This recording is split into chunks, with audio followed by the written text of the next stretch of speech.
Tegas, Presiden Prabowo resmi cabut izin 28 perusahaan besar di Sumatera karena pelanggaran aturan hutan yang memicu banjir dan longsor parah. Ini langkah besar penertiban kawasan hutan. Apa dampaknya bagi lingkungan dan masyarakat?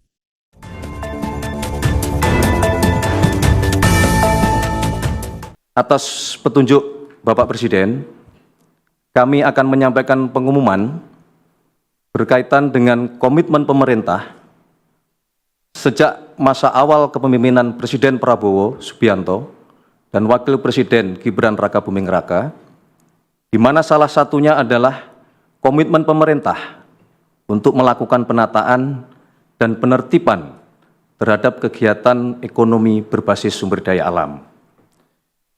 Sebagaimana yang kita ketahui, 2 bulan setelah dilantik, Presiden Prabowo Subianto telah menerbitkan Peraturan Presiden Nomor 5. Semua bermula dari rentetan bencana hidrometeorologi akhir 2025 di Aceh, Sumatera Utara, dan Sumatera Barat. Banjir bandang dan longsor menewaskan ratusan orang serta merusak infrastruktur luas.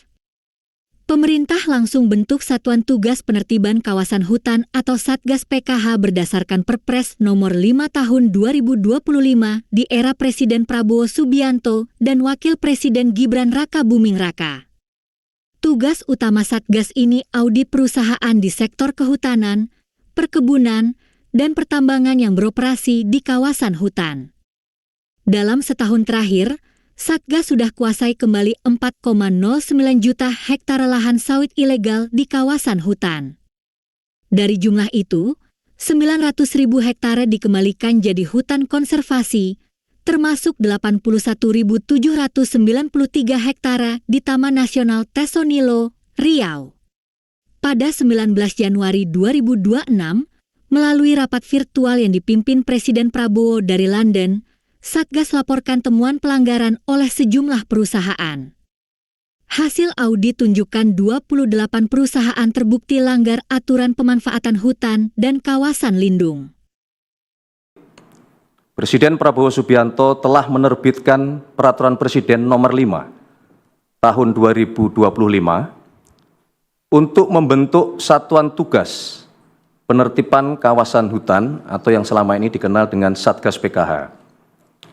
Satgas ini bertugas untuk melakukan audit, pemeriksaan dalam rangka melaksanakan penertiban usaha-usaha berbasis sumber daya alam.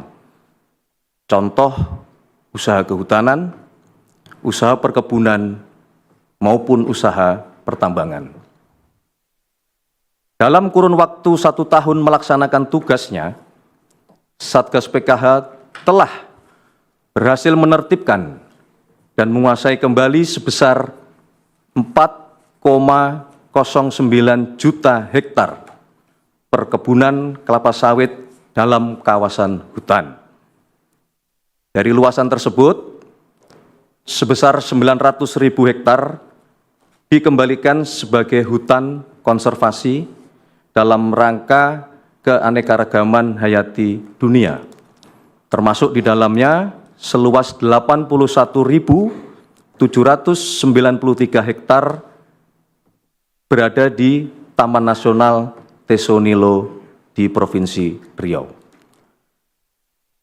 Kemudian pasca terjadinya bencana hidrometeorologi di 3 provinsi di Sumatera, yaitu Provinsi Aceh, Sumatera Utara, dan Sumatera Barat, Menteri Sekretaris Negara Prasetyo Hadi umumkan keputusan Presiden cabut izin 28 perusahaan tersebut. Rinciannya, 22 perusahaan berizin pemanfaatan hutan, PBPH, hutan alam dan hutan tanaman dengan total luas 1.010.592 hektare, serta 6 perusahaan di sektor tambang, perkebunan, dan pemanfaatan hasil hutan kayu, PBPHHK.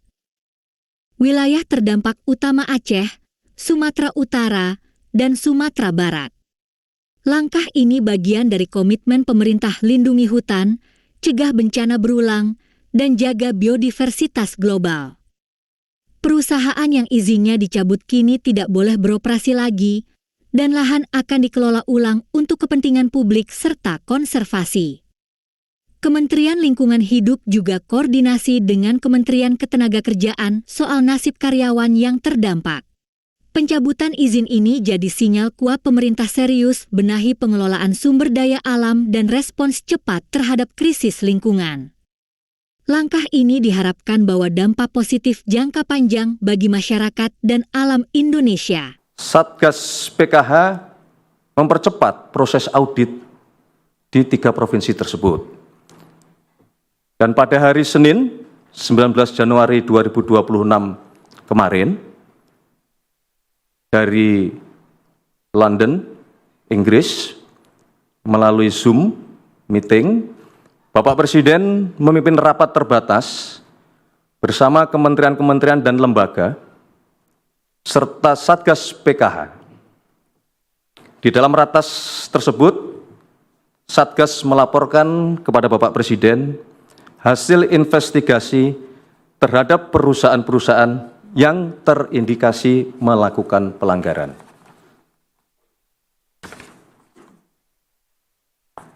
Berdasarkan laporan tersebut, Bapak Presiden mengambil keputusan untuk mencabut izin 28 perusahaan yang terbukti melakukan pelanggaran. Jadi kami ulangi, berdasarkan laporan tersebut, Bapak Presiden mengambil keputusan untuk mencabut izin 28 perusahaan yang terbukti melakukan pelanggaran. 28 perusahaan tersebut terdiri dari 22 perusahaan berusaha pemanfaatan hutan atau PBPH hutan alam dan hutan tanaman seluas 1.010.592 hektar, serta 6 perusahaan di bidang tambang, perkebunan, dan perizinan berusaha pemanfaatan hasil hutan kayu atau PBPHHK.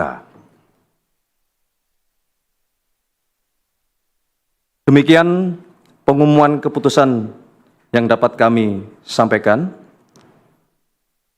Terima kasih kepada Satgas PKH beserta seluruh jajaran di lapangan yang terus bekerja keras tiada henti untuk melakukan penertiban-penertiban.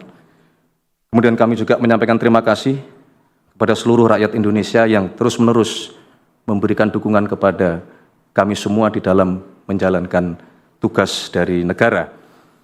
Sekali lagi, kami ingin menegaskan bahwa pemerintah akan terus berkomitmen untuk melakukan penertiban usaha-usaha berbasis sumber daya alam agar tunduk dan patuh kepada peraturan perundang-undangan yang berlaku. Semua ini kita laksanakan untuk sebesar-besarnya kepentingan dan kemakmuran seluruh rakyat Indonesia. Terima kasih. Wassalamualaikum warahmatullahi wabarakatuh. Salam sejahtera bagi kita sekalian. Shalom, salve, om, santi, santi om, namo buddhaya, salam kebajikan. Selesai. Kalau kamu peduli isu lingkungan dan penegakan hukum, like video ini, subscribe channel supaya update berita penting seperti ini selalu sampai, komentar pendapatmu di bawah, dan share ke teman-teman biar lebih banyak yang tahu. Terima kasih sudah nonton. Tetap jaga alam kita.